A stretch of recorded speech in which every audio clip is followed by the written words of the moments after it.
Bismillahirrahmanirrahim. Assalamualaikum warahmatullahi wabarakatuh. Alhamdulillahi rabbil alamin wal aqibatu lil muttaqin wala udwana illa 'alal zalimin. Asyhadu an la ilaha illallah wahdahu la syarikalah wa asyhadu anna Muhammadan abduhu wa rasuluh. Allahumma salli wa sallim mubarak ala sayyidina Muhammad wa ala alihi wa sahbihi ajma'in wa ba'du. Qala al-musannifu rahimahullahu ta'ala wa nafa'ana Allahu bihi wa bi'ulumihi fid darini amin. Telah berkata Imamul Allamah Syekh Abdul Qadir Al-Jilani, semoga Allah Ta'ala merahmatinya dan kita mendapat manfaat serta barakah ilmunya. Wahai si jahil, bagaimana hatimu akan memandang Tuhan, padahal hati itu penuh dengan ingatan kepada manusia? Macam mana engkau hendak melihat pintu masjid jami', padahal engkau masih berada dalam rumahmu? Jika engkau keluar dari rumah dan kau tinggalkan anak isterimu, tentulah engkau akan lihat pintu masjid jami' itu. Sesudah engkau tinggalkan semua di belakangmu, barulah engkau melihatnya. Selama masih ada lagi pergantunganmu dengan manusia, maka selama itulah engkau tidak akan melihat Tuhan Pencipta. Selagi engkau masih kuat dengan ingatan kepada dunia, engkau tidak akan melihat akhirat. Dan selama engkau masih mencita-citakan akhirat, engkau tidak akan dapat memandang Tuhan yang memiliki dunia dan akhirat itu. Jika engkau keluar dari semua itu, nescaya batinmu akan menemui Tuhanmu, bukan pada bentuknya tetapi pada maknawinya. Amalan buat hati dan maknawi buat kebatinan. Kaum sufi itu tetap membelakangi semua amalan mereka, lupa semua kebaikan mereka, dan tidak meminta balasan baginya. Sebab itu mereka diberi tempat tinggal di Darul Muqamah, istana penetapan dari limpah kurnia Allah Ta'ala. Tidak ada penat lelah lagi di situ, dan tidak ada susah payah. Tidak ada yang terputus atau lemah, dan tidak ada usaha dan bantuan. Berkata setengah ahli tafsir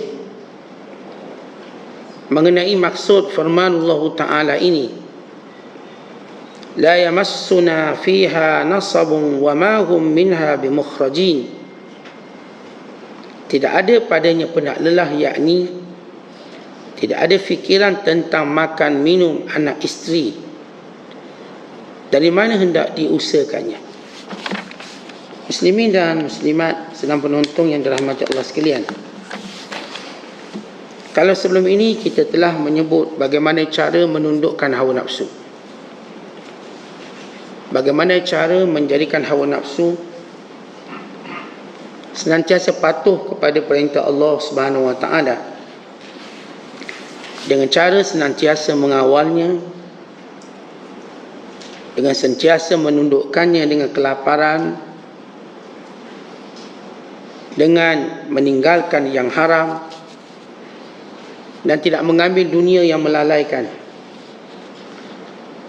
Maka pada kali ini Syekh Abdul Qadir menyebut tentang perkara yang penting yang disebut sebagai al-iqbalu ala Allah. Al-iqbalu ala Allah memberi maksud ialah mengutamakan Allah Ta'ala, ataupun memberi maksud mendatangi Allah. Kita nak datang jumpa Allah, cepat atau lambat kita akan jumpa Allah.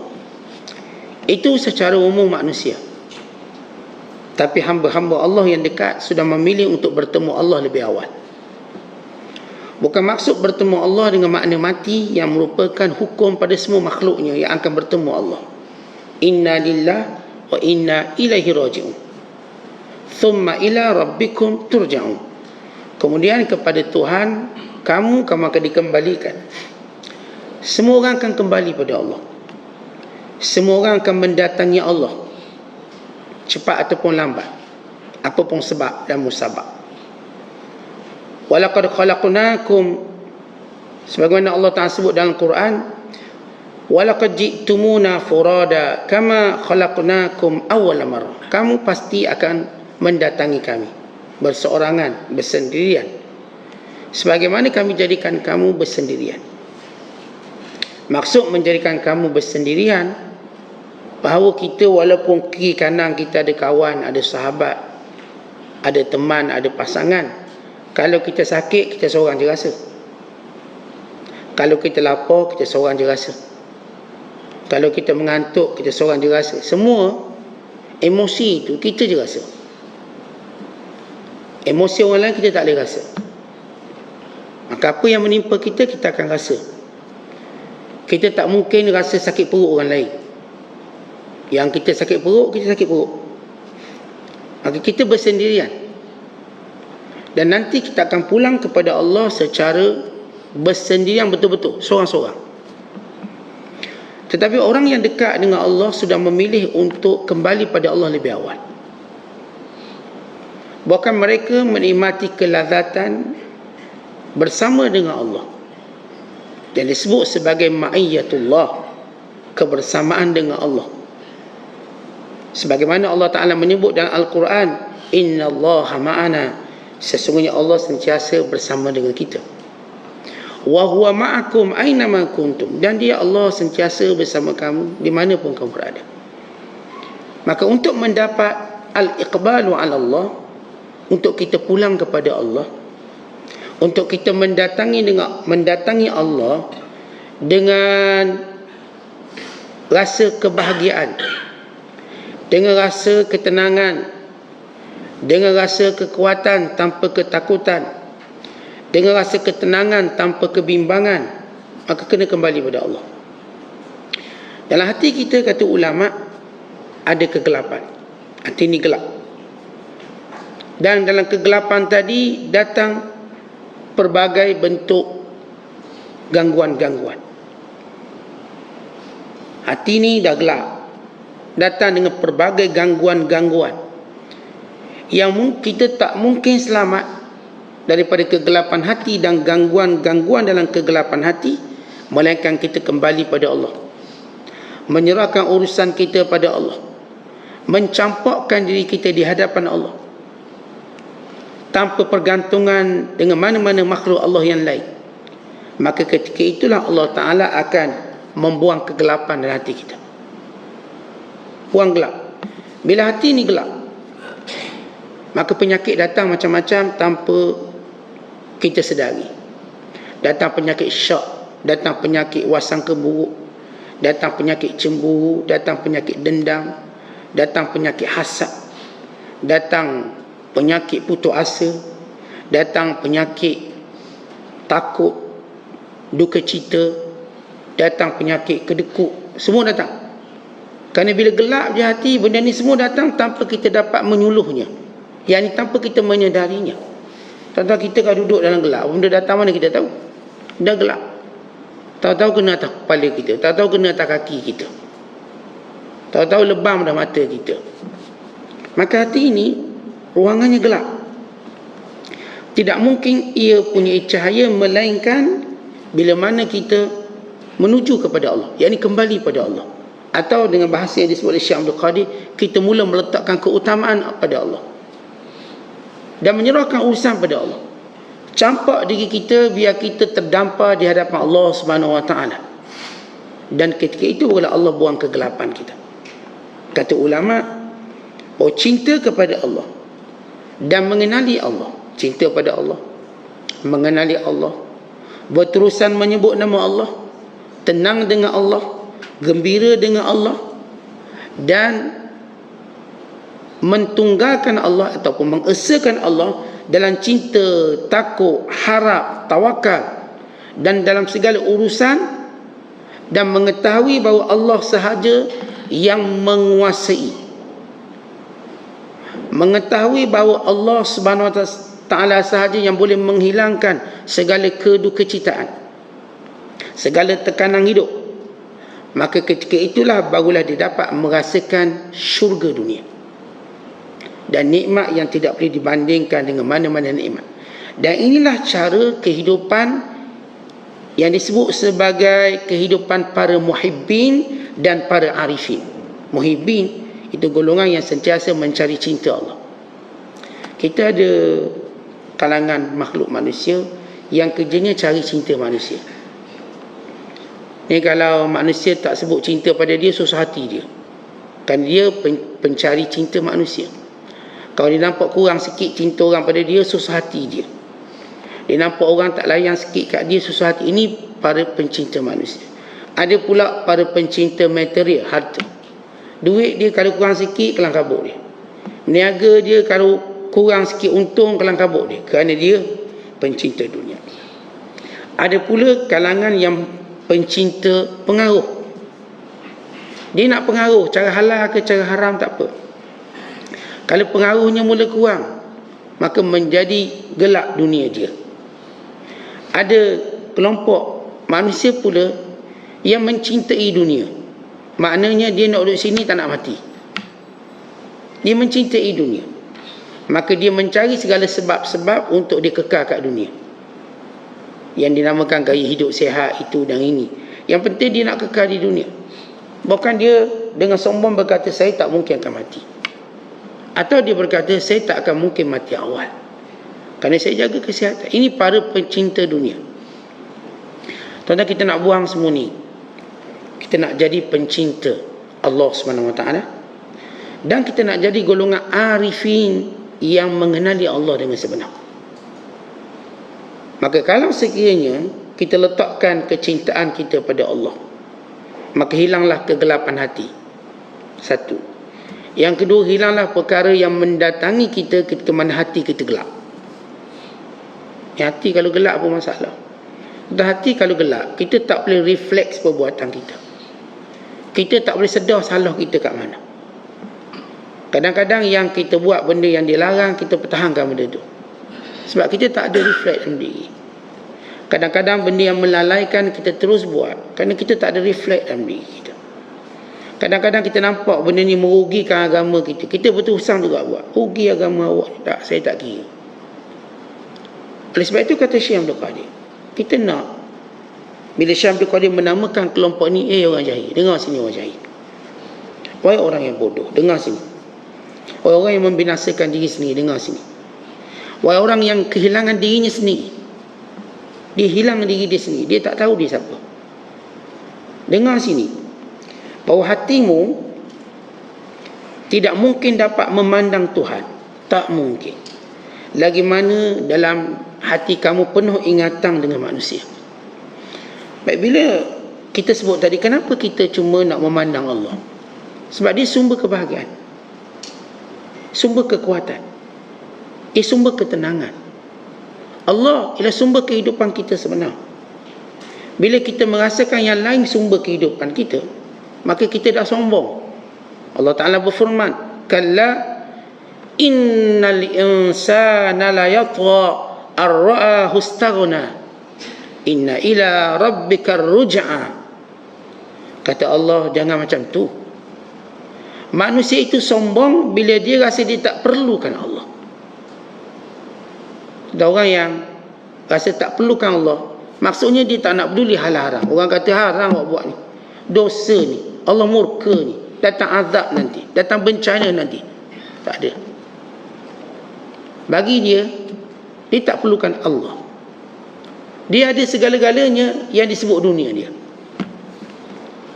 Katalah haram ke benda ke, dia tak peduli. Maka kata Allah, jangan macam tu.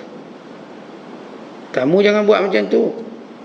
Bila kamu rasa tidak perlukan Tuhan, tidak perlukan agama, tidak perlukan hukum hakam dalam menjaga segala tindakan kamu, sedangkan kamu tahu kamu akan kembali kepada Allah.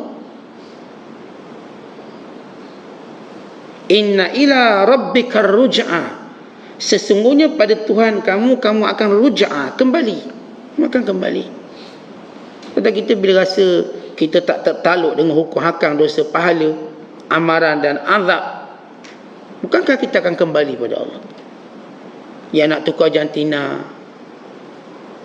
yang nak buat perkara maksiat berterusan, walau ditegur masih sombong. Apakah kamu rasa kamu takkan kembali pada Allah?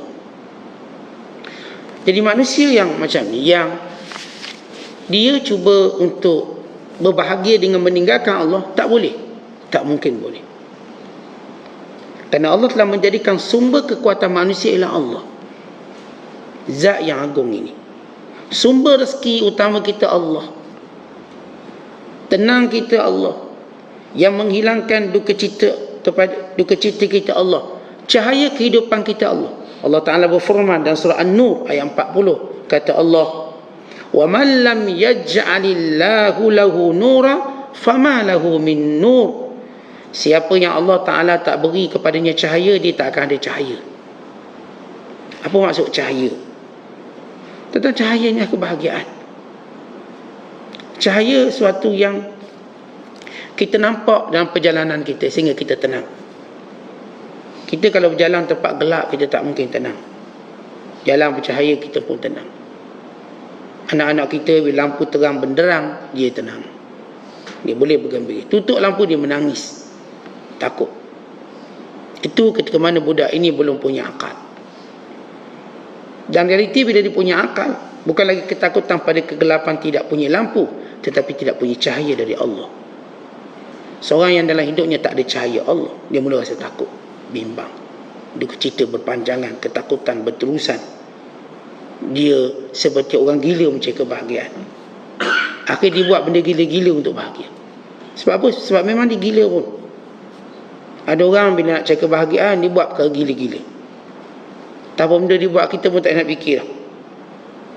Kenapa? Dia macam tercari-cari mana bahagia. Dia macam orang tidak waras, ke kanan, ke kiri, ke depan, ke belakang untuk cari bahagia. Walau ketika mana orang lain dengan sebuku roti, dengan segelas air sudah pun bahagia. Walau setengah orang lain hatta pada ketiadaan makanan, dia dah boleh bahagia. Tapi yang ni dengan rumah besar, dengan kenderaan banyak, dengan duit pitih berkepuk-kepuk, tapi dia seperti gila mencari kebahagiaan. Dia tak jumpa. Kenapa? Kerana tidak ada Allah dalam jiwa dia, dalam hati dia. Kerana orang yang bila mana dia ada Allah dalam hati dia, dia utamakan Allah berbanding makhluk. Pertama, dia pasti akan patuh pada perintah Allah yang bersifat apa yang kita sebut perkara wajib. Mesti kita tengok dia akan buat. Dan dia akan meninggalkan perkara yang dilarang. Dan dia pasti orang yang menyibukkan diri dalam mengingati Allah. Dan dia mematuhi segala hukum hakam. Ini orang letak keutamaan Allah. Kata Syekh Abdul Qadir, lagi mana hati kamu dengan manusia? Maksud hati kamu dengan manusia, ingatan dengan manusia, kita cari redha manusia, cinta manusia, kita takut ancaman manusia, kita harap pujian manusia, kita takut keji manusia, maka ini orang sedang cari manusia, maka dia tak akan jumpa Allah. Tetapi masalah kita, bukanlah kita katakan kita tak bahagia kerana kita tak kerja tu, kerja ni. Sebenarnya kerana dalam diri kita tidak ada Allah. Diri kita cuma ada manusia, ada makhluk. Pergantungan kita cuma pada makhluk. Akhirnya kita tak nampak Allah.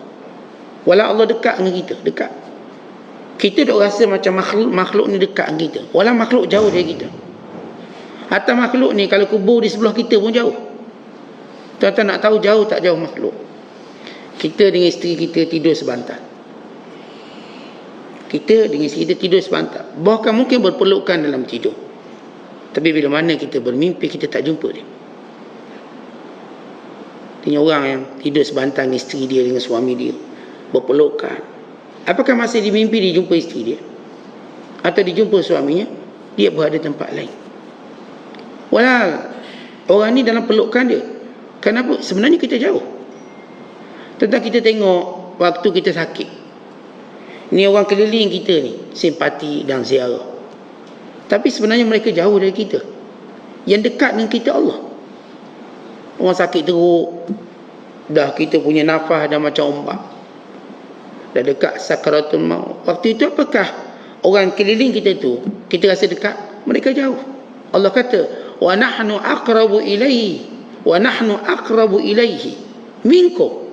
Kami lebih dekat padanya daripada kamu. Kami lebih dekat, kamu jauh. Tuan-tuan tengok bila mana kita susah sungguh-sungguh, susah. Ni jumpa saudara mara, jumpa dengan orang dekat dengan kita minta tolong, rasa jauh mereka semua, macam mereka tak nak tolong. Ketika itu siapa dekat? Allah. Bila ditanya kepada Imam Ahmad, jauh manakah kita dengan Allah? Berapa jauh antara kita dengan Allah? Lalu kata Imam Ahmad bin Hanbal, antara kita dengan Allah itu dekat bila mana kita ada doa yang betul daripada jiwa yang betul. Da'watun sadiqah min qalbin sadiqin. Kita kalau doa benar-benar pada Allah dengan jiwa yang kosong, yang benar-benar mengharapkan Allah, betapa dekatnya Allah, tak jauh. Sebab itu Allah sebut dalam ayat yang lain, Allah sebut dalam satu ayat, wa iza sa'alaka ibadi anni fa inni qarib. Kalau hamba-hambaku bertanya di mana aku dekat. Aku dekat. Bila hamba-hambaku ingin meminta kepadaku, beritahu dia aku dekat. Akulah yang patut kau minta, bukan orang, kerana aku lebih dekat daripada orang tu. Kan itu kita akan sampai satu masa. Saya akan sampai, tuan-tuan akan sampai satu masa, waktu kita dalam keadaan sakit, dalam keadaan nasak. Waktu itu kita akan melihat jauhnya makhluk dari kita. Kita akan nampak dekatnya Allah dengan kita. Oleh sebab itulah saya katakan, makhluk pilihan Allah, orang-orang yang Allah pilih, dia sudah mencari jalan bagaimana nak dekat dengan Allah. Kadang-kadang kita rasa suka, Ustaz, saya payah nak dekat dengan Allah, saya cuma dekat dengan manusia. Saya payah nak cari cinta Allah, saya lebih suka cari cinta manusia. Saya lebih cemburu hal manusia berbanding cemburu hal agama. Bab agama dia tak cemburu sangat, tapi kalau bab dunia cemburunya tak dia nak dirawat. Marah dia dalam hak agama tak kuat sangat, tapi marahnya tentang urusan dunianya kuat sangat. Maka kita nak buang atau kita nak kurangkan perkara-perkara yang sebenarnya menghilangkan kebahagiaan kita. Para ulama ajar tentang kita macam mana cara kita nak, tidak ada benda yang boleh paling cepat memperdekatkan kita dengan Allah melainkan doa yang benar. Doa, ya Allah, kita beritahu, kita bangun malam, kita berwuduk, kita solat sambil menyeru, sambil meratap, sambil menangis, lalu berkata, ya Allah, aku sesat dalam kehidupan dunia ini. Aku penat dengan permainan hawa nafsuku dan juga pandangan manusia padaku. Ya Allah, aku begitu jauh daripada keredaanmu, kecintaanmu. Sedangkan engkau dekat denganku dengan kasih sayang dan nikmatmu. Ya Allah, dekatkan aku denganmu. Kurniakan cintaku padamu. Ya Allah, jadikan aku sentiasa dalam cahayamu, dalam bimbingan, dalam penjagaanmu. Ya Allah, jadikan kesibukanku memandangmu daripada memandang manusia. Kesibukanku untuk bersama denganmu daripada bersama dengan manusia. Tentang doa ni kalau kita ungkap dengan keinsafan sungguh, kita memang mengaku kita sesat dalam padang pasir kehidupan kita ni. Kehidupan kita ni, tuan-tuan, walaupun nampak macam indah, rupanya cuma padang pasir.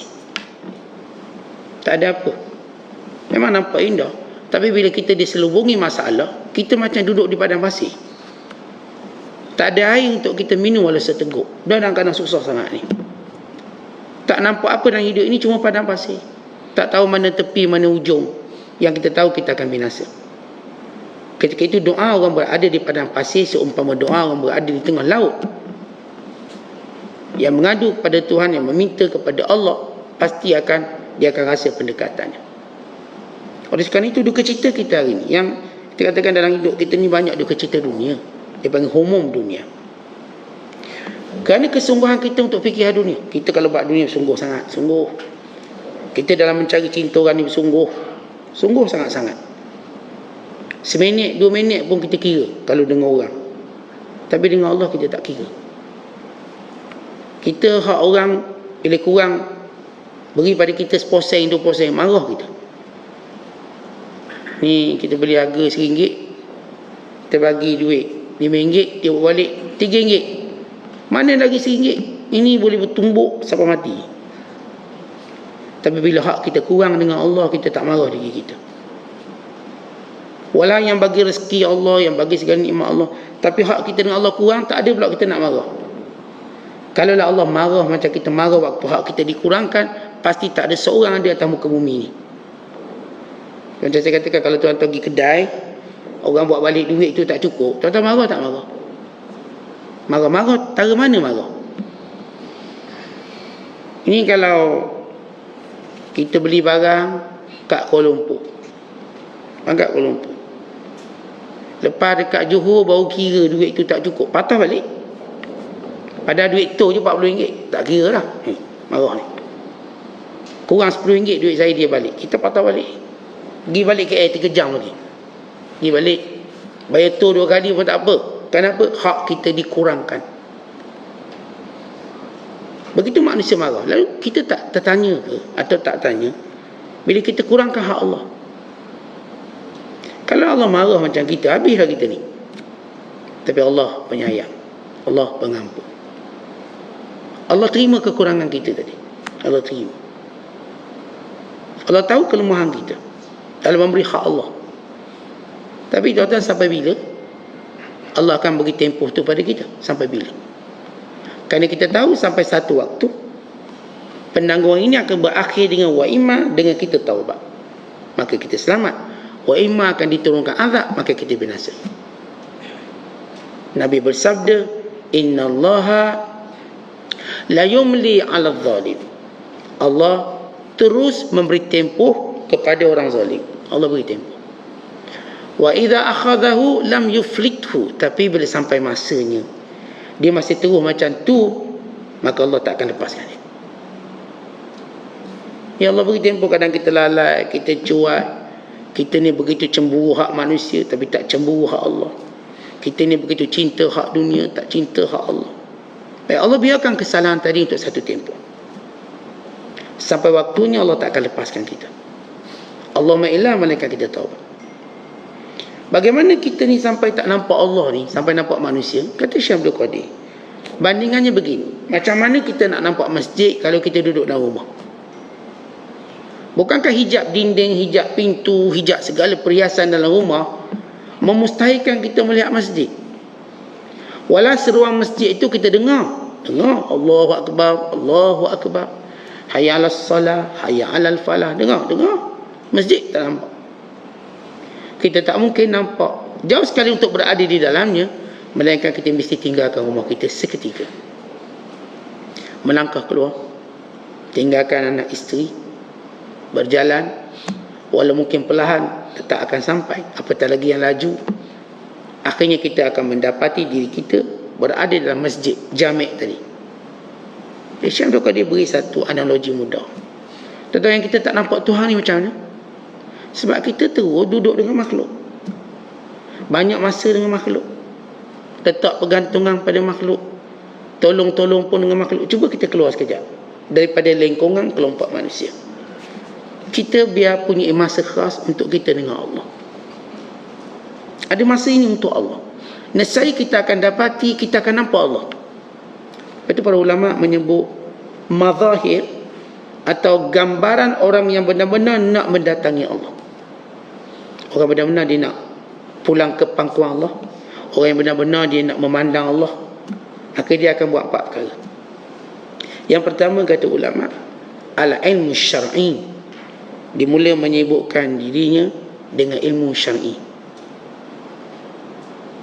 Dia mula nak faham hukum, hakam, dosa, pahala. Daripada hukum auratnya, hukum ibadatnya, namanya hukum, itulah keinginan dia. Dan dia tidak lagi buat sesuatu melainkan dia tanya apa hukum. Saya tak akan buat sesuatu melainkan saya tahu apa hukum. Paling kurang hukumnya harus untuk saya buat, paling kurang lah, kalaupun dia tak sunat ataupun wajib. Tuan-tuan, dalam kehidupan kita untuk kembali pada Allah, nak menjarakkan kita dari manusia, pernahkah kita bertanya tentang hukum? Ialah kadang-kadang hukum bab besar-besar kita tahu, kita macam nak tahulah. Hukum pelik-pelik kita nak tahu. Ni kalau ke bulan menghadap kiblat macam mana? Itu nak tahu sangat, walaupun tak pernah ke bulan. Hukum yang berkaitan kehidupan kita hari yang ni, yang kita kerja, yang berkaitan dengan isteri, anak-anak kita, berkait dengan rumah tangga kita, berkait dengan jual beli kita setiap hari ni. Kita beli emas, kita beli saham, kita simpan, kita melabur, tak nak ke tahu hukum hakam. Orang yang tidak mahu tahu hukum hakam dalam kehidupannya, orang ni ialah orang yang cuba jauh dari Allah. Tapi orang yang ingin mendekatkan diri pada Allah, yang pertama, dia pastikan dia tahu hukum syarak. Dia tahu. Artinya kalau orang tanya kenapa buat macam tu, yang saya tahu dia tak haram, sebab tu saya buat. Dia tak haram, boleh lah, maksudnya boleh. Kenapa awak tinggalkan benda ni? Sebab dia haram, saya tak nak buat.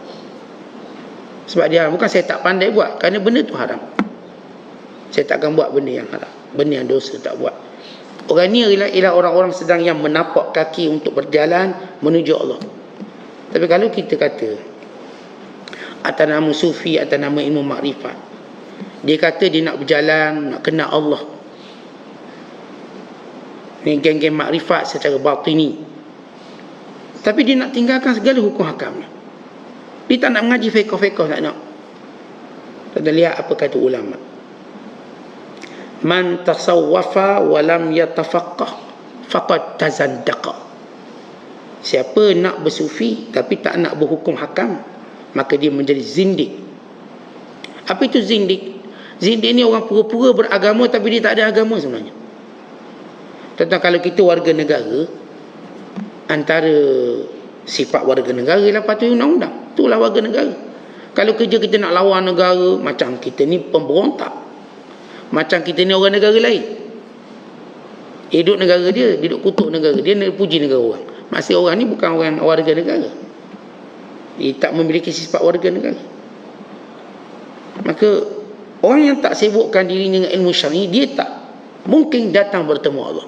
Walau dia cakap ilmu makrifat berlipat ke, jangan percaya. Awak ni hukum hakam pun tak tahu macam mana. Bukan dengan mudah nama kelompok ni, nama ajaran makrifat, tapi tak ngaku Islam. Tahu makrifat ikut mana. Tapi boleh bersentuh lelaki perempuan. Tentang kita benar asas bak sentuh perempuan, lelaki perempuan pun, di situ dapat bezakan siapa orang ni. Ni kalau bebas sentuh perempuan, kemudian cerita ilmu makrifat, jauh. Kata Abu Yazid Bistami, mari kita jumpa orang yang kita rasa dia ni wali. Baik, kita jumpa dia, nak menziarahi dia. Lalu Abu Yazid Bistami pergi, tengok dia meludah arah kiblat. Lalu kata Abu Yazid, ini bukan wali. Kalau dia tak beradab dengan Allah, macam mana nak beradab dengan kita? Tinggalkan dia. Itu baru meludah tu. Boleh kita kata kalau tak semayang. Tapi bodohnya hari ni, orang tak semayang pun dia kata wali. Bodohnya orang hari ni tak tutup aurat pun dia kata wali. Yang gila pun dia kata wali. Semua wali. Kenapa? Kerana dia bodoh. Ilmu syar'i menjadikan kita daripada awal kenal orang tu. Tentang cara awal, cara mudah kita orang awal nak kenal polis macam mana? Pasti seragam polis. Itu cara paling khusus kita kena tahu. Dan selepas dia menanggalkan baju seragam polis, kita masih kenal di polis. Sebab kita pernah melihat dia pakai seragam. Kita kenal di polis. Macam mana kita nak kenal di cikgu? Saya nak kenal dia ni cikgu, kerana saya pernah jumpa di tempat di mana dia mengajar. Kalaupun saya jumpa di pasar, saya tahu dia cikgu. Walaupun pasar dia tak mengajar, kerana saya kenali daripada zahir, daripada pertemuan saya. Macam mana saya tahu dia doktor? Ya, saya jumpa dekat klinik tempat dia bekerja. Ni doktor ni, kalau saya jumpa dekat taman mainan pun saya tahu dia doktor. Saya tahu, sebab saya pernah menemui dia. Dengan pakaian seragam dia, dengan komitmen kerjanya. Kalau kali ini saya jumpa di tempat lain, saya masih tahu dia doktor, dia cikgu, dia polis. Demikian juga para wali dan orang soleh. Kita bertemu dia dalam komitmen dia dalam ibadat. Jumpa dia dalam solat Jumaat. Tiba sebelah solat Jumaat, tidak apa tidak, kemudian orang kata dia wali. Macam mana kita boleh terima? Sebab itu penilaian pertama, seorang yang benar-benar mendatangi Allah. Kalau kita nak cerita wali pun, ni dulu dia kena ada, iaitu dia mendalami ilmu syar'i. Sebab itu kata Imam Abu Hanifah, demikian juga kata Imam Syafi'i rahmatullahi alaihi, kalau ulama' ni bukan wali, Allah tak ada wali. Kerana yang dipuji oleh Allah dalam Quran ialah para alim ulama'. Dan Allah Ta'ala menyebut orang yang takut pada Allah, orang yang kenal Allah, yang berilmu. Tentang yang takut ular tu, tahu dia dibisa orang tu ada ilmu. Dia tahu ular ni bisa, sebab tu dia menjauhinya. Yang tak tahu, budak-budak tak mau mayis, dia pegang je ular, tahu-tahu kena patuk mati. Kita tahu. Yang kedua, orang-orang yang benar-benar memandang Allah dan membuat ingatan pada manusia ialah dia amat menjaga waktunya. Al-hirsu alal waqa, alal waqt. Dia orang yang jaga waktu. Sebab apa? Sebab kita tahu waktu yang paling genting ialah kita mati. Menghadapi waktu genting itu perlu dengan cara memenuhi segala waktu yang ada dengan kebaikan. Lalu kita dapat menghadapi kegentingan waktu itu. Tentang manusia akan berakhir dengan bagaimana cara dia hidup. Makna katanya, orang kalau hidup masanya penuh maksiat, dia akan mati dalam maksiat. Ada orang tu kerjanya cuma gendang kaki, main gendang. Tentang waktu dia mati, tengah main gendang, dan tengah dia menggelupur tu dia masih gendang lagi sampai dia mati. Sampai dia mati. Kerana begitu cara dia hidup. Sebab itu bagi orang-orang yang mendatangi Allah, dia amat cemburu pada waktu dia. Sebab itu dia ada susunan waktu dia untuk bersama dengan Allah. Makin lama, makin dekat dengan kematian, makin banyak waktu dia dengan Allah. Dia mula meletakkan pengkhususan waktunya. Dulu kalau cerita ni ikut dang lah, dang sempat saya pergi, ni tak. Sampai peringkat orang tu benar-benar mendatangi Allah, dia dah ada waktu khusus untuk Allah, untuk dia dekat dengan Allah. Ni tak ada orang boleh kacau waktu dia. Dia kalau kata maghrib isyak memang waktu baca Quran, jangan ada orang kacau. Dia tak ada aktiviti lain. Biarlah orang kata kalau TV tu ada cerita sedap ke, dia tidak akan tertarik, kerana waktu tadi sudah disusun untuk bersama dengan Allah. Secara umumnya kalau kita cerita jadual kesibukan kita, kita ada masa dengan Allah. Saya subuh sekian masa dengan Allah, lepas asar saya masa dengan Allah, sekian-sekian waktu. Ini orang mendatangi Allah. Kalau kita dapati, kita tanya, awak ni masa dengan Allah bila? Tak tahu, tak ikut dang lah, sempat-sempat. Mana awak belum bersedia kembali pada Allah? Belum. Sehingga awak benar ada masa dengan Allah. Kita makin orang tu dekat dalam perjalanan dengan Allah, masanya akan lebih banyak dengan Allah. Kalau dia enggan, maka Allah akan buat dia berada pada situasi ingat Allah lama. Akhirnya dia pun jatuh sakit, duduk kat hospital seminggu. Supaya dia terputus dengan makhluk, dia ada masa dengan Allah. Tapi kalau masa tu pun dia belum ingin bersama dengan Allah, maka kesudahannya buruk. Allah kalau sayang kita, Allah akan pisahkan kita dengan manusia dengan penyakit. Dan Allah akan pisahkan kita dengan manusia dengan masalah. Maka kita pun berserabut. Tak mungkin kita hilang serabut ini melainkan kita mula tekankan waktu kita dengan Allah. Tetapi bila kita lemah menghadapi masalah hidup yang masalah keluarga ke, masalah dunia ke, ketahuilah bahawa hati kita, kalau sebut telefon tu bateri tak ada, tapi macam mana nak buat? Kita kena lapangkan waktu untuk cas dia balik. Kita duk sibuk main telefon, akhir habis bateri. Kita kena akur waktu dia berpisah kita chargekan dia sampai dia penuh. Hati juga begitu, bahkan lebih pada tu. Seakan apa saya tak mampu lagi menguruskan hal-hal keluarga saya, hal-hal diri saya. Jadi macam berserabut, ni darah dah naik ni. Banyakkan masa dengan Allah, kamu akan jumpa kekuatan kamu kembali, kamu akan dapat merawat kekusutan kamu kembali. Ni masalah kita, duk berserabut. Kita tu layang serabut tu, kita tu layang masalah tu. Tapi bila kita ada masalah, tinggalkan masalah itu untuk kita cari kekuatan. Kita ni macam nak angkat berat, dah tahu tak larat, nak angkat buat apa? Letak dulu, rehat dulu, makan dulu, minum dulu, tunggu masa kita akan angkat. Dan kadang-kadang setengah beban tadi tak perlu pun kita angkat. Tentang yang kita duk, ya ada banyak masalah yang saya katakan, kita duk pegang masalah tu, akhir berat. Kenapa tak lepaskan? Umpama orang yang pegang masalah yang bukan masalah sebenarnya, umpama orang yang pegang batu bepang, batu blok, dia duk pegang, kemudian dia ngadu berat. Kenapa awak pegang? Cuba letak bawah. Batu tu tak ada faedah pun untuk awak pegang. Lalu dia pun letak bawah, ringan saya hidup. Ya kan itu bukan masalah awak, awak jadikan dia masalah awak. Kadang kita duduk dengki orang lain duit banyak, orang lain anak lebih cerdik, lalu kita fikir masalah orang tu. Dia tak ada kena-mengena dengan kita pun. Kita ada kehidupan kita. Kita nak bawa masa tidur, bawa masa buat kerja. Akhirnya kita dalam tekanan. Kenapa bawa masalah orang? Kenapa bawa masalah orang? Masalah dia nak kaya, biar dia kaya, rezeki dia. Masalah dia ni dapat jawatan bagus, ini rezeki dia. Saat suami saya ni tak nak naik jawatan, pasti main bomo tu jawatan naik. Kita duk susah hati. Tentang kita duk pikul beban, macam saya katakan, pikul batu kosong, batu bepang, batu blok, duk pikul, bawa ke hulu ke hilir. Berat tak? Memang berat. Apa yang awak bawa tu? Yang awak bawa, yang awak pikul tu bukan masalah awak. Jadi banyak orang, kita tengok sebenarnya Allah tak beri masalah kita melainkan sikit. Yang lebih tu masalah orang, bukan masalah kita. Tapi kita duk sibuk masalah orang, jadi beban pada kita. Kan itu dalam hadis Nabi kata, min husnil islamil mar'i tarkuhu ma la ya'ni. Orang Islam baik, dia tinggal apa yang tak berkait dengan dia. Dia bukan sekadar dapat title Islam baik, tapi sebenarnya dia telah buang beban hidup dia. Kita hari ni kalau kita tengok masalah apa, cuba cerita masalah. Masalah saya ustaz, anak saya begini. Tak, awak anak orang dah balik kan? Dah balik, awak dah beri makan. Itu masalah dia, bukan masalah awak lagi. Ni saya tertekan anak saya teruk ni. Tak, kalau anak dia umur 6 tahun, okey lah. Anak awak dah beri ilmu agama, dah hantar madrasah. Sekarang umur dia 40 tahun. 40 tahun. Sampai masa awak lepaskan dia. Ia bukan lagi masalah awak. Masalah saya cucu saya. Tak, cucu tu dia ada ayah dia. Biar dia pikul tanggungjawab. Tak, atuk nak pikul tanggungjawab. Cucu demam, atuk demam. Ayah dia tak demam. Kita pikul masalah orang, kenapa? Akhirnya kita ada masalah. Tak, bukan kita sebut jangan sayang cucu. Tak, kita kena tahu arrangement dia, dia punya susunan dia.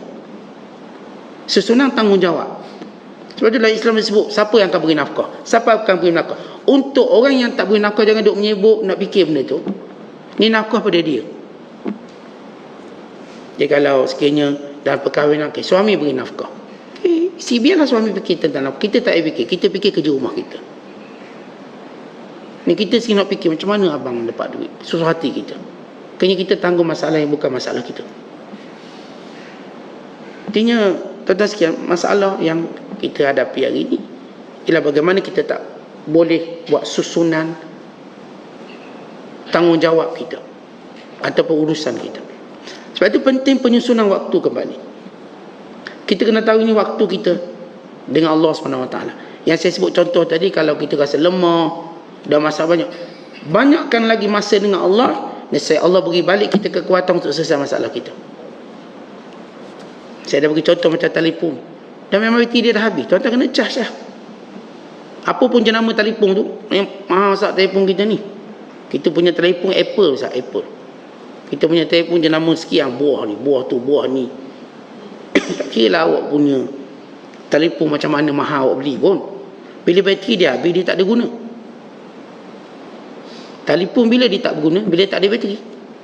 Memang tak berguna. Telefon apa pun. Telefon bila berguna? Bila dia ada bateri.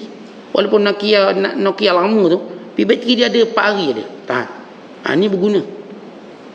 Maksudnya kita ni, bila kita dapati lemah kita dalam kehidupan, kerana masa kita dengan Allah kurang, banyakkan masa balik dengan Allah, kita dapat balik kekuatan, dan kita dapat menyelesaikan benda tu dengan cara yang Allah tunjuk, bukan lagi dengan cara kita. Itulah kekuatan. Setiap orang bila nak selesai masalah tu dengan cara dia, dia akan rasa lemah, dia rasa tekanan. Saya kalau nak mengajar dengan cara saya lemah. Tapi kalau saya nak mengajar dengan cara apa yang Allah tunjukkan, saya akan rasa ringan. Apa benda kalau kita buat atas dunia dengan cara kita, kita akan lemah. Tapi kalau kita buat sesuatu dengan cara Tuhan, dengan apa yang Allah ajar, tuan-tuan akan rasa ringan. Dia kalau skru, dia pusing lawan arus, memang tak masuk. Tuan-tuan ada skru, masuk. Tapi lawan arus, boleh masuk. Tuan-tuan gagah macam mana pun tak boleh. Tapi kalau kita pusing ikut arus, budak kecil pun boleh pusing. Sebab apa? Dia ikut dia punya track dia. Budak kecil, tak tunggu orang besar. Kita nak selesai masalah, ikut cara kita memang susah. Ikut cara Allah. Ikut cara Allah aja. Sebab itu saya katakan tadi, kita perlu masa dengan Allah. Kerana Allah akan ajar kita. Wattaqullah wa yu'allimukumullah. Kamu tingkatkan takwa pada Allah, Allah akan ajar kamu. Yu'allimukum, Allah ajar. Tak kita sampai peringkat otak kita stuck. Tak nak fikir. Itu rasa nak jerit ni, jerit. Tak boleh fikir. Itu rasa nak meraung, nak menangis. Orang kalau dah menangis, dah meraung, maka orang ni sebenarnya dia otak dia dah orang kata habis. Habis limit. Manusia bila dah habis limit otak dia akan nangis. Manusia bila dah habis limit otak dia akan tertekan. Sebab otaknya dah habis limit. Kenapa habis limit? Sebab dia bergantung pada kekuatan dia. Kalau dia melihat Allah, dia tak akan ada batasan. Melihat Allah tak akan ada batasan. Jadi kalau saya katakan tadi, kita duk banyak fikir masalah orang, kita banyak fikir masalah yang bukan masalah kita, kita banyak habiskan masa dengan makhluk bukan dengan Allah, akhirnya Allah hukum kita dengan permasalahan tadi. Yang keempat kata ulama, yang ketiga kata ulama, tanda-tanda orang mendatangi Allah, dia mulai sibuk melakukan perkara-perkara sunat. Wajib memanglah. Tanda orang tu kita tahu dia mendatangi Allah, dia mulai sibuk buat benda sunat. Ni kalau orang taubat, orang yang dah insaf berjalan hidup, kita akan dapati benar taubatnya bila dia mula banyak buat benda sunat. Dia mula kita tengok puasa sunat, dia mula baca Quran, dia mula qiyamul lail, dia mula solat rawatib, dia mula perbanyakkan sunat. Kita tahu dia sedang melangkah cepat pada jalan Allah. Kerana seorang tidak akan mencapai cinta Allah, sebab disebut dalam hadis yang sahih, melainkan kesibukannya buat perkara sunat seperti kesibukannya buat perkara fardu. Kalau kita rasa macam tak selesa tinggal benda sunat, itu tanda kita dapat cinta pada Allah. Walaupun benda sunat tu sunat dan katanya tak wajib, tapi kita macam tak selesa kalau tinggal. Ni kalau kita tinggal duha rasa macam serba salah, macam tak semayang gitu. Ni kalau tinggal baca Quran macam kita rasa teruknya kita hari ni. Kalau tak zikir, kalau tak berselawat pada Nabi SAW ni hari Jumaat, rasa terlepas peluang besar hari Jumaat. Patut aku selawat banyak-banyak, aku tak selawat. Dia mula mencela dirinya dalam meninggalkan yang sunat. Walhal tiada celaan dalam meninggalkan yang sunat. Tetapi seorang kalau dia tak buat benda sunat, kita tak boleh cela dia, sebab itu benda sunat. Tapi seorang kalau dia tak buat benda wajib, kita boleh cela dia. Ada seorang Arab Badui datang jumpa Nabi SAW. Dia kata, ya Rasulullah, solat banyak mana yang wajib kepadaku? Kata Nabi SAW, solat 5 waktu. Lalu kata Badui ni, saya tak akan tambah, saya tak akan kurang. Saya tak nak tambah, nak solat ni je, dan saya pun tak akan kurang. Kata Nabi SAW, aflaha in sadaq, dia ahli syurga kalau dia betul, kalau dia benar. Nabi tak ada pun kata marah, awak kan muda lagi, solatlah duha 8 rakaat. Untuk tunjukkan bahawa kita tak boleh cela kalau orang tu tak buat benda sunat. Tak boleh cela, sebab benda tu tak berdosa. Kalau orang tu dia masuk masjid, dia tak nak solat di masjid, dia tak berdosa, kita diam je lah. Kita boleh beritahu kelebihan, tapi tak nak buat, kita tak boleh marah. Kita tak boleh tengking dia. Kita tak boleh tengking orang buat, orang yang tak nak buat benda sunat. Tak boleh tengking. Kenapa? Kerana ini sunat. Jangan ubah hukum. Ni duk marah orang tak puasa Asyura, marah. Apa tak puasa Asyura ni? Muda lagi ini.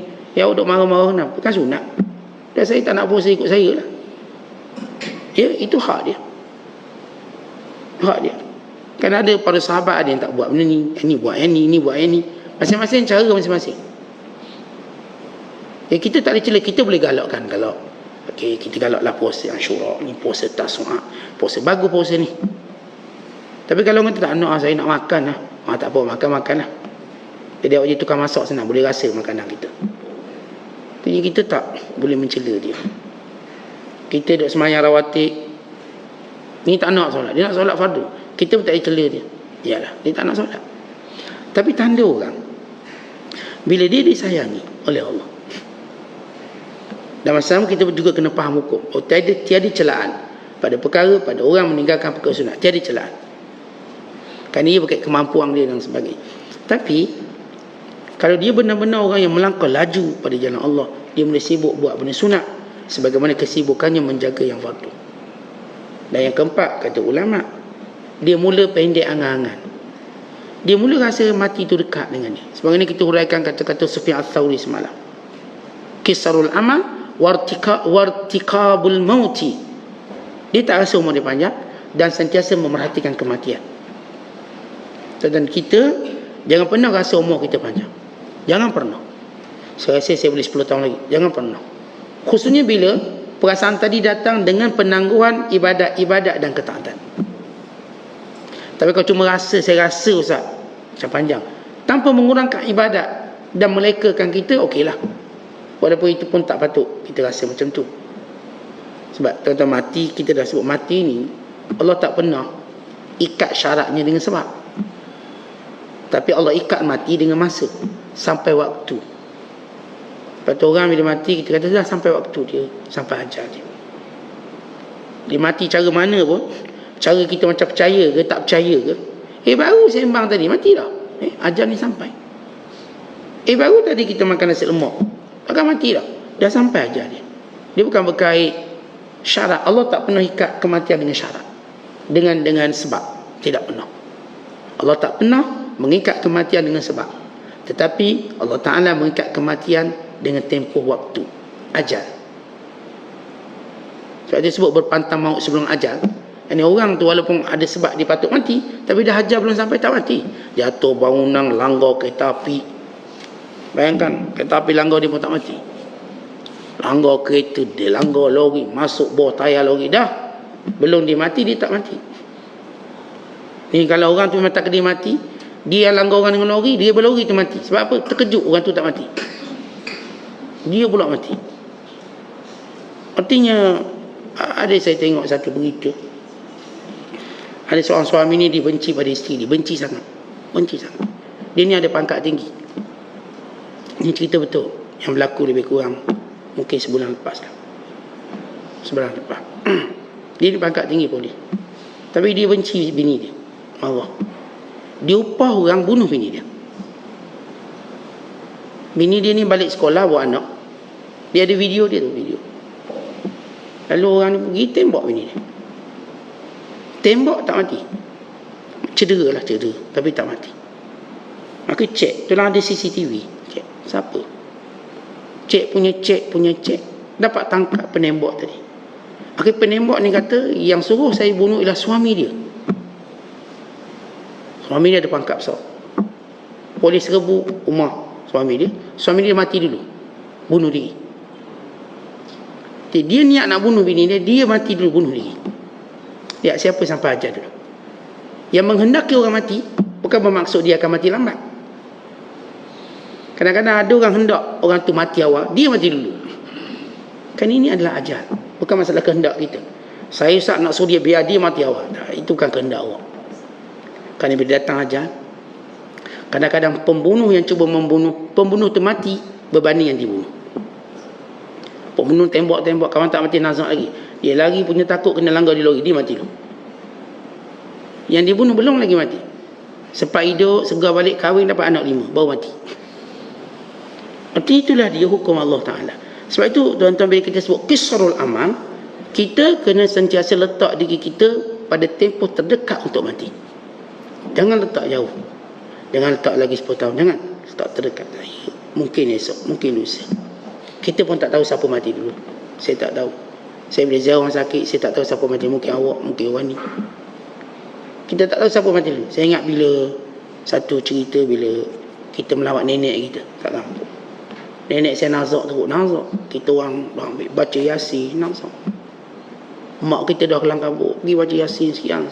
Nangis mak ni, nangis. Baca dengan Allah, segar balik, bangun.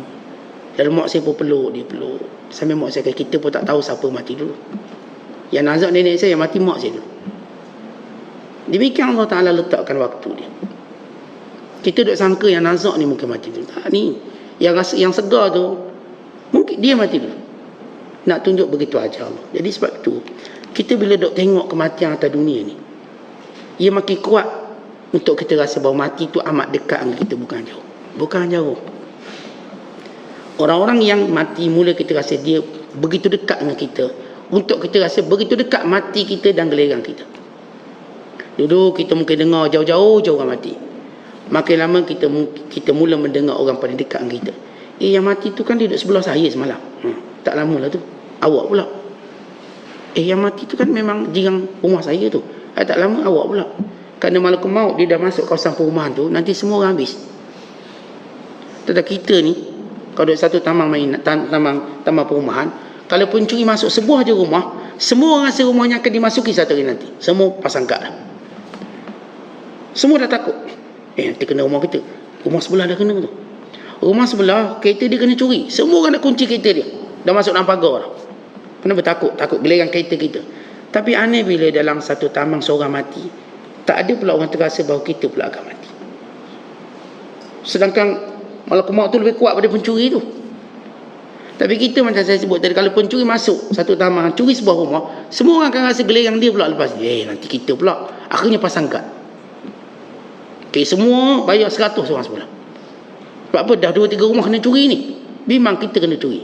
Pasang kad. Nak masuk kawasan rumah tu dah susah dah. Bukan orang luar je, orang dalam rumah tu susah.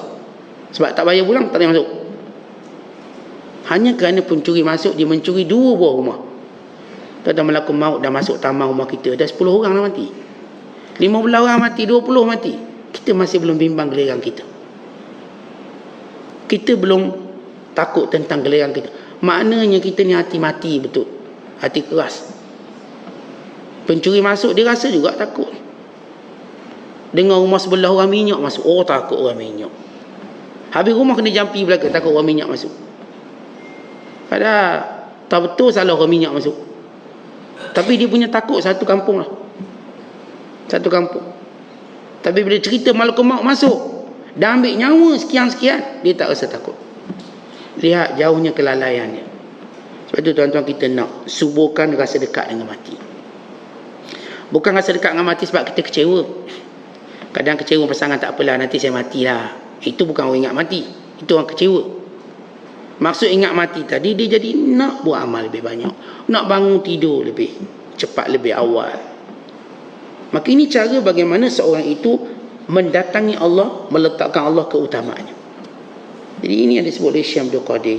Seorang bila mana nak memandang Allah, dia kena buang manusia dalam dirinya. Umpama dia kena tengok masjid, kena tinggalkan dulu rumahnya, maka dia akan nampak masjid. Jadi kita ada 4 perkara yang disebut oleh para ulama, macam mana kita nak letakkan Allah dalam hidup kita.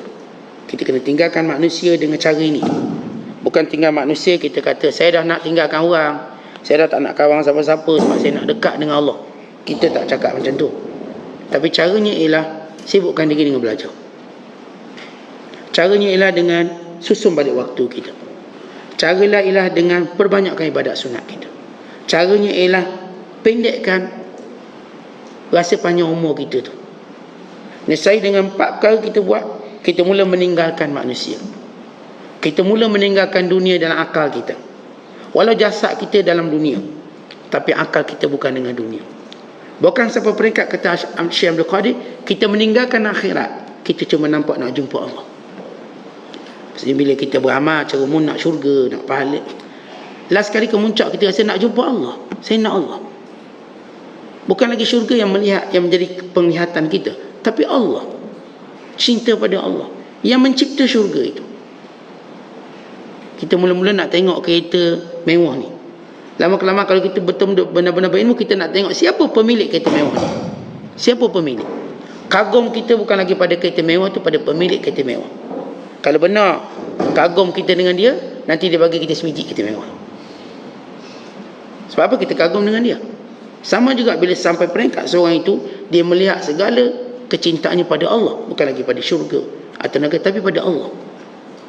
Ini yang disebut sebagai golongan ahli makrifat sebenar. Dia mula melihat Allah dalam segala kehidupannya, bukan lagi balasan, bukan lagi nama pahala. Kalau sekiranya kita kata buat macam ni pahala banyak ni, pahala macam ni, tak, orang ni dia tak, bukan kira pahala, dia ini ialah ketaatan pada Allah. Kalau setengah orang bila dia buat ibadat, apa kelebihan? Tak. Dia melihat kelebihannya kerana dia bersama dengan Allah. Bukan kelebihan dia lambat mati, sembuh penyakit. Itu tak, bukan. Kelebihannya kerana saya akan dekat dengan Allah. Sebab itu saya buat. Setengah orang mungkin masih berkira-kira, ni ustaz kalau baca ayat ni apa kelebihan? Baca ayat ni kelebihannya cepat jodoh. Ni pula baca ayat ni cepat dapat ikan. Ni pula kalau buat macam ni rezeki jadi murah. Tetapi ini peringkat, kita tak kata salah. Tapi dia bukan peringkat golongan ahli makrifat tertinggi. Kerana ahli makrifat dia tak akan melihat ganjaran, tapi dia melihat pendekatan. Yang penting dia dekat dengan Allah. Walaupun dia sebagai tukang kebun, dia boleh dekat dengan owner istana. Dia bukan fikir jawatan, tapi dia fikir dekat. Sebab tu tak kisah kalau dia jadi tukang kebun, tapi dia tukang kebun istana, dia dekat dengan istana. Perumpamaan dunia sama, kita pun sama. Kita tak kisah malam ni dapat ada kelebihan tu ke tak. Yang penting saya nak dekat dengan Allah dalam masa saya ni. Saya buat ibadat untuk dekat dengan Allah. Bukan cerita lepas sekian mulai muka bercahaya, terang, bersinar, kan.